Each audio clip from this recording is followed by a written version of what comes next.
Okay, today I'm going to talk about the Four Noble Truths, Basic Buddhism 101. But we forget sometimes, and I think it's appropriate on occasion to talk about the basics, because that's really what's going to help us end our suffering. So the Buddha only talked about two things in an entire teaching career. He talked about why humans suffer, and he talked about how to end that suffering. And he spent a lot of time talking about humans suffering because a lot of humans are in denial that they're suffering. I can remember going to Paulus Verdes High School, which is really a nice high school, and they didn't really get it, the suffering thing, at the level I was hoping they would. They talked about they lost the football game on Friday, and it really made them feel uncomfortable with their team. And we should all be so lucky that that would be the biggest problem in our life. So the Buddha went in, and I think he started with, the reason we're suffering basically is because we're born. And because we're born, we have to get old, we have to get sick, and we have to die, and there's nothing we can do about it. And not only that, everything that we really like, cherish, and want to hold on to will be taken away from us. Impermanence. And the idea of success and failure is just an illusion. There's just living and dying.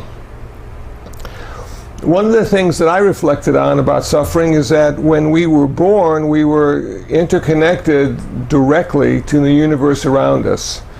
And as we started to mature and create an intellect, a self, and an ego, we started to become separate. And then we went to school and we had to learn the vocabulary. And that vocabulary was filled with words that would allow us to manipulate the world around us, but also be separate from it. So the bigger vocabulary you have, the more separate you are. People talk about ultimate reality. And a woman the other day said she figured out it was one. She said ultimate reality was one. So the only concept she could come up with for ultimate reality was one, which includes everything. And of course the Buddhist went into a different way. We said, it's not, we're not concerned with everything. We're concerned with nothing. That the universe is filled with nothing. And if you try to define everything and nothing, you get the same definition. So we just took the backdoor approach to ultimate reality. And someone the other day asked me, does everybody have the same ultimate reality? I thought that was the best question I've ever been asked. Does everybody have the same ultimate reality? And of course, if that would be the case, that would lead to the God concept, or the Hindu concept of the giant spaceship called soul, and all of us are heading in that direction. And I said to him, just sort of off the cuff, without thinking very long about it, that no, we don't have the same ultimate reality in our experience, because everything is in a constant state of change and flux. So your ultimate reality experience will be different from mine, not because of your intellect, but because of impermanence. Having said that, we suffer in many different ways, physically and emotionally.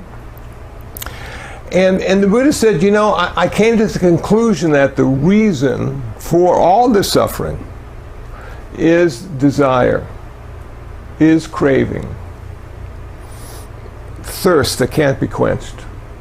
This desire is like a carrot at the end of the stick, and we chase it, hoping to catch it one day and satisfy it. And yet no matter how many times anything is repeated, it's never ultimately satisfactory. You always think it could be just a little bit better the next time, and so you keep doing the same thing over and over again, which is the definition of insanity, and never ultimately satisfied. The Buddha said, I have found the answer, though. I have found the answer to that desire and that craving, the way to end it forever. And that would be nirvana. That's what I call the end of suffering, the end of all future rebirths, and the end of karma. I call it nirvana. And every human has the ability to achieve nirvana. Perhaps not in this lifetime, but in one of the many lifetimes we have as a human. Now, in some cases, I have heard that cats and dogs also can achieve nirvana. I have to agree that it is possible, but only as a human. So all the cats that we have in the backyard have heard the Buddhist chanting, have smelled the incense burning, have listened to the Dharma talks, and seeds have been planted. And one day all those cats will be reborn as a human being. We're hoping that they move in as a resident and pay rent. We'll have to see. Now, the fourth truth, of course, is the most important truth. The fourth truth is the path leading to the end of suffering. The noble eightfold path. Right view, right intention, right speech, right action, right livelihood, right effort, right mindfulness, and right concentration. And we can take those 8 path factors and put them into 3 categories: personal discipline, mental purification, and wisdom. In the first category of personal discipline, we find right speech, right action, right livelihood. There are 4 kinds of wrong speech that we need to avoid in order to have right speech. We need to avoid false speech, malicious speech, harsh speech, gossip, and idle chatter. Those are the 4 kinds of speech that prevent us from being skillful. There are 3 kinds of action we need to avoid in order to have skillful action. Killing, stealing, sexual misconduct are the 3 kinds of activity we need to avoid. Now, if you've been following the news today, one of the countries, North Korea, just detonated a hydrogen bomb, according to them. Reminds me of 1963 in the Cuban Missile Crisis. It's just really weird that people are still going in that direction. How many things can we kill with one item? Hydrogen bomb can do a really good job of killing. But is killing the way we want to go? Does killing enough people ever solve a problem? Does it ever really change the course and direction of a country or a state or a city? So I'm often fascinated myself with these sports conventions, like at the convention center. And they go in a fishing convention. And they have poles, and they have reels, and they have boats, and they have motors, and they have hats and all sorts of gear that you can buy. And all that stuff is designed so you can go out and kill fish. And when I look at advertisements and people on the pier fishing, they look so relaxed and happy. And their wife, and they're there, and the children are there, and they're playing. And he catches one. He kills the fish, pulls it up. Everybody applauds. What a wonderful guy. Look at the skill he had in order to kill that fish. And I'm thinking the skillful guy is the one sitting on the pier without the fishing pole, appreciating the lake and the trees and the sunshine. That's the skillful guy. He doesn't need to kill to make his day better. He just needs to have maybe a cold soda, iced tea, and friends and family. So killing is something we're prone to do as humans, and we're really good at it. And we've been doing it ever since we started with tribes and having to defend our territory. And we continue. And ultimately, one day, we'll wake up and say, you know what, maybe it's best not to kill. Maybe I should put as much energy into not killing as I do into killing. Maybe I should find a way to move the ants and the spiders and the mosquitoes and the flies from my space to their space without having to take their life in the process. taking stuff that is not given. You know, lately we've had a lot of video on the news, local news, of people breaking into places and stealing stuff. ATMs, cash registers. And I'm thinking, what a way to make a living. You know, sometimes college and a good job is more stable than stealing. And you're really hurting a lot of people when you steal, because those people think they own the stuff that you're stealing. A lot of them have receipts that prove their ownership. A lot of them have business licenses that prove it's their business and their money in the cash register. Even though it's an illusion and none of us really own anything, we're just using all the stuff we think we own until somebody takes it or we can't find it or the new model comes out. It increases suffering.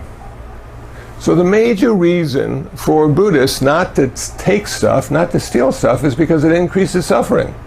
Not because people own it.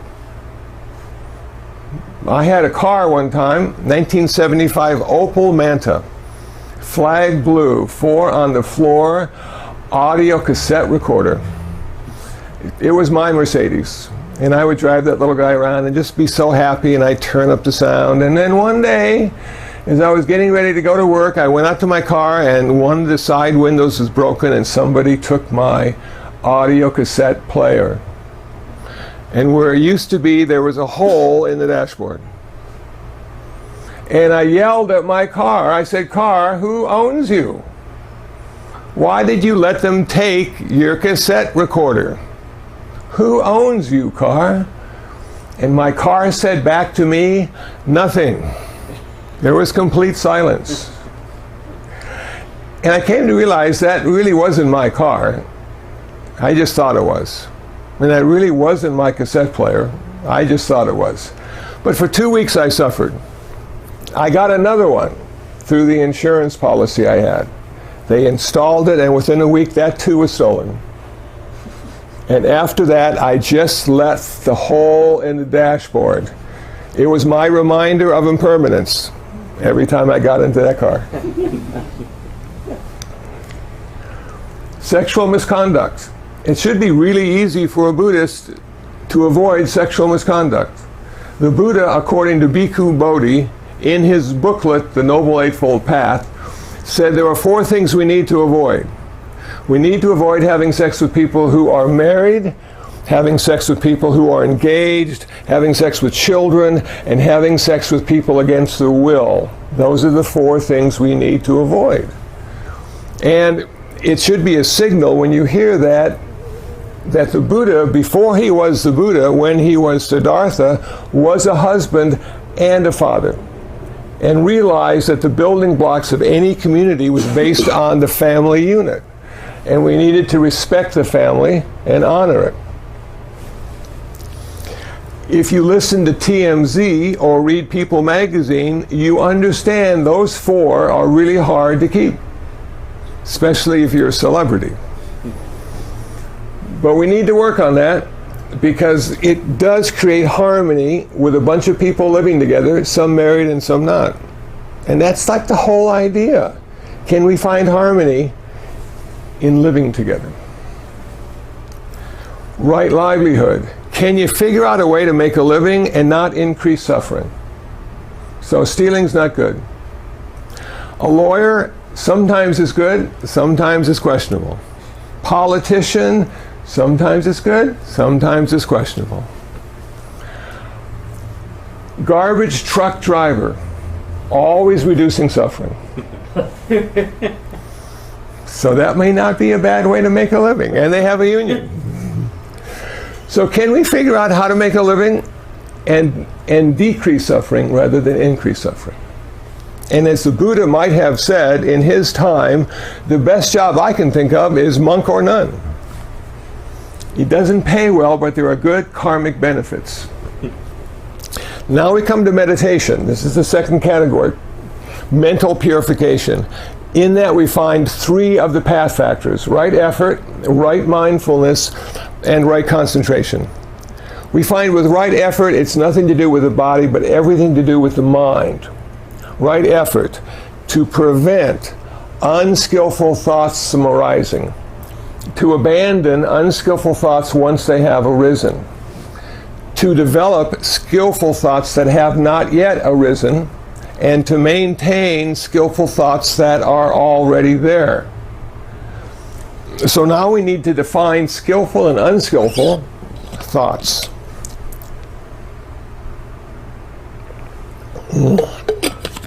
Skillful thought, one that's based in generosity, compassion, and wisdom. Unskillful thought, one that's rooted in greed, hatred, and delusion. So with right effort, we need to constantly be aware of those 6 kinds of thoughts, those 2 categories, skillful and unskillful, and see what's going through our head at any moment. So, food for less down the street. I'm in the ice cream aisle. I see a box of 12 ice cream sandwiches for $3. How can you pass that up? Well, after the 5th ice cream sandwich, you wished you had. So that was definitely a thought of greed that had arisen and motivated me into purchasing those 12 ice cream sandwiches. But then there are other times when you see a small animal, dog or cat, that's hungry and you feed them. That's a thought of generosity and compassion combined. So all day long we go through these series of thoughts, skillful and unskillful, and our job is to sort of pay attention. And we know that a thought has a beginning, and we know a thought has an end. So our job, if it's an unskillful thought, is to not act on it, but wait until it ends. Our job is to, if it's a skillful thought, to act on it right away before it goes away. Skillful, unskillful. 2 kinds of Buddhist meditation according to the Visuddhimagga, the path of purification. We have vipassana and samatha. We have insight and tranquility.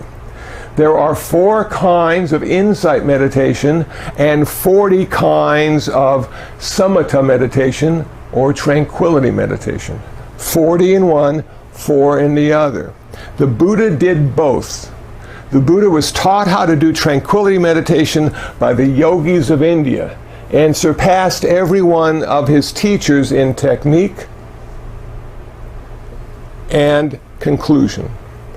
The Buddha rediscovered insight meditation, vipassana. It had been lost to the world. Every Buddha had achieved their nirvana because of it, but it had been lost. But every Buddha rediscovers it, practices it, and teaches it.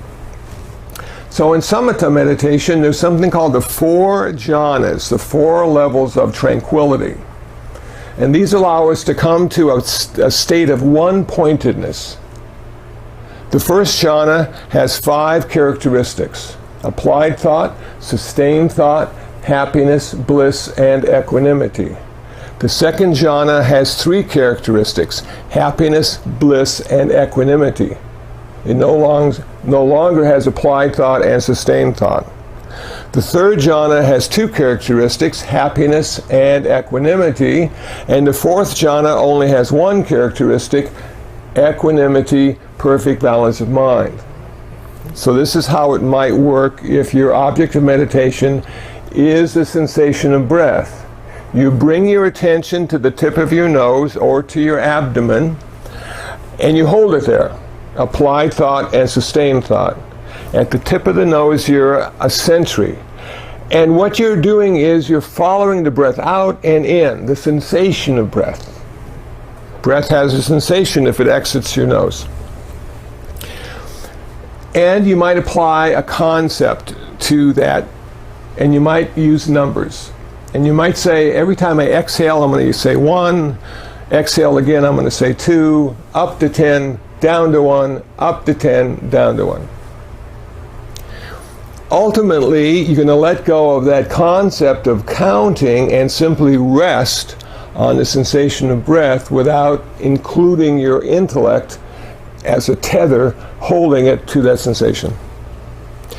You get rid of applied thought and sustained thought first, Then you have the sensation of physical pleasure, mental happiness, and equanimity. And you need to figure out how to let go of the attachment to the physical pleasure. You can't prevent the physical pleasure, but with physical pleasure comes attachment. With physical pain comes aversion. The job of the meditator is to get rid of the attachment and the aversion. When you are successful in getting rid of your attachment to the physical pleasure, it goes away, and now you're left with two, happiness and equanimity. There is also an attachment to happiness. We prefer that over sadness or unhappiness. And we need to let go of the attachment to that happiness. And when we figure out how to do that, we are left with perfect balance of mind. There's neither physical pain or physical pleasure. There's neither emotional happiness or emotional unhappiness. You're simply left with this wonderful sense of balance, which perhaps is similar to the mind state of nirvana.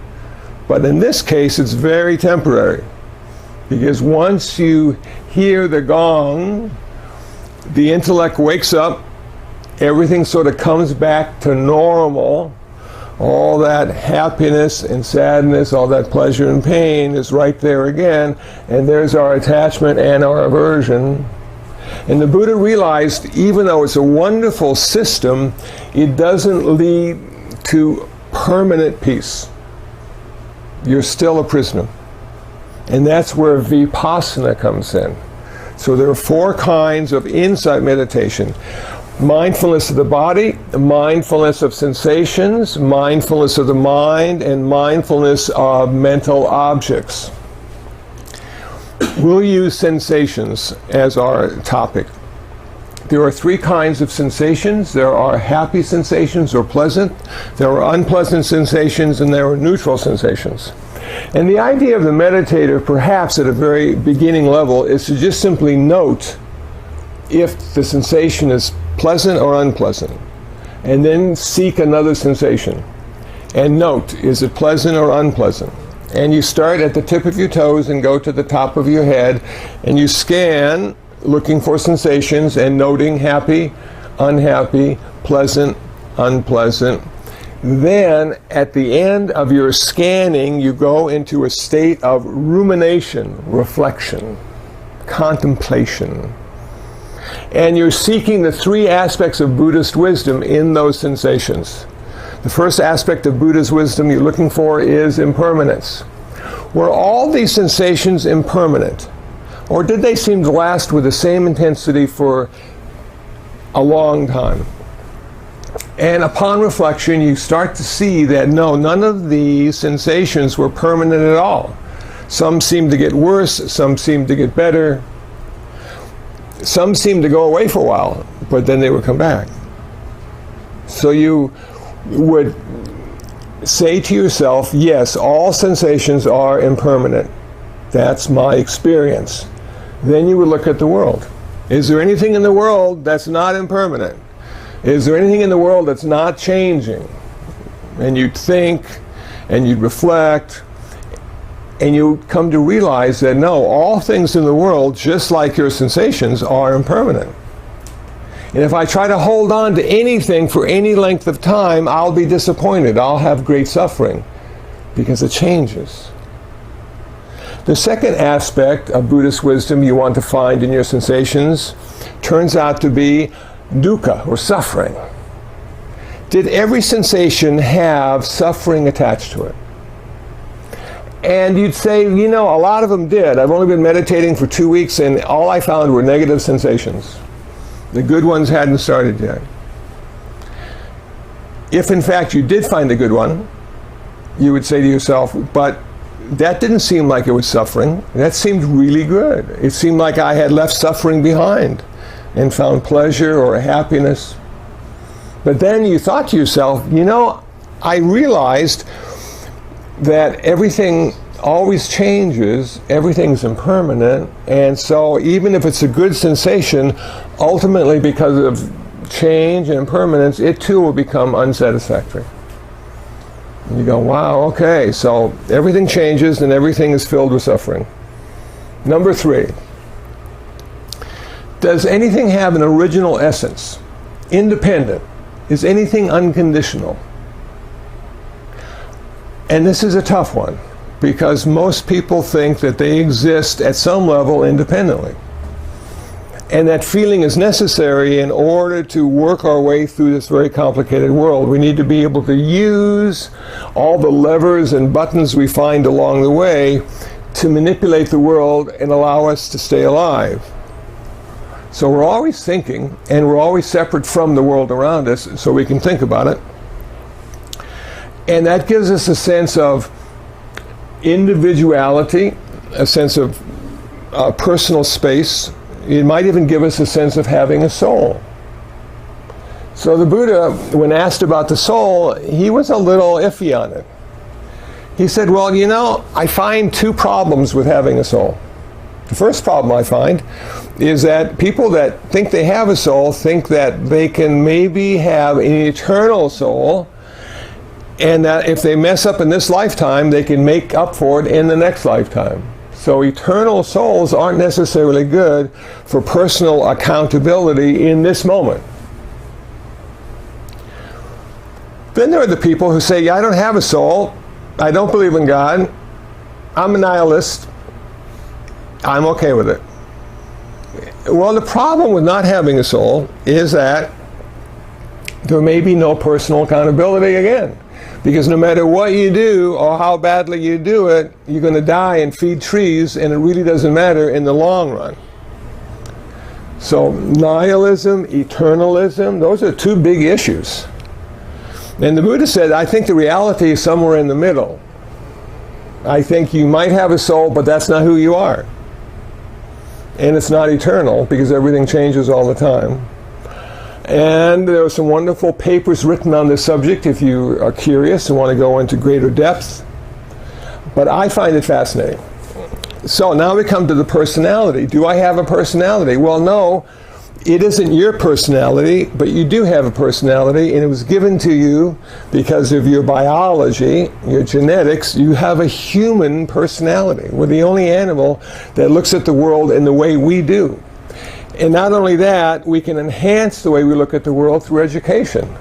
We can have a giant intellect and understand the beginning and the end of the universe, and even mathematically prove it to exist or not exist. It's an amazing mechanism that we have. But it's not who we are. Again, it's not who we are. It's what we use to become somebody, to live in a world where you have to be somebody. It's very hard to be nobody in this world, because you have to be so many things in so many different ways. So one of my favorite quotes is from Ram Dass, and Ram Dass says, you know, in the beginning we're all in somebody training. Our parents are telling us what to do, our school is telling us what to do, our boss is telling us what to do. We're becoming somebody in so many different ways. But when we get to be in the 40s and our 50s, we need to go into nobody training. We need to sort of let go of all the stuff that made us somebody, and we need to embrace the stuff that makes us nobody. And somebody asked Ram Dass, well, why would that be important to be nobody? And he says, because only nobody dies well.